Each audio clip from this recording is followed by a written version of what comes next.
The locked room. The door was locked from the inside. But someone was still screaming. The story. David worked as a night security guard. One rainy evening, he checked an old office building. Everything looked normal. Until he reached room 307. A woman cried for help. Her voice came from inside. David rushed to the door. It was locked. He looked through the small window. The room was empty. No woman. No movement. The crying stopped. David unlocked the door. The room was cold. A single chair stood in the center. Dust covered the floor. No footprints. No sign of anyone.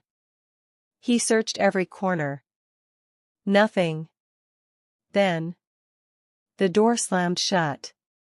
The lights went out. A whisper filled the room. "Don't leave me." David's flashlight shook. He turned around. A little girl stood behind the chair. She wore an old white dress. Her face was hidden. David blinked. She disappeared. The door unlocked by itself. David ran outside. His heart raced. The next morning, he asked an old cleaner about room 307. The cleaner became silent. Years ago, a young girl had been locked inside the room by mistake.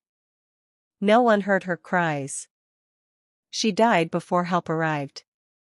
Since then, people still hear her voice. But nobody ever finds her. David never entered room 307 again. The building was later abandoned. Even today, the room remains locked. Yet every rainy night, someone still cries for help. What would you do if you heard someone crying inside a locked room? Comment your answer, and don't forget to subscribe for more mystery and horror stories.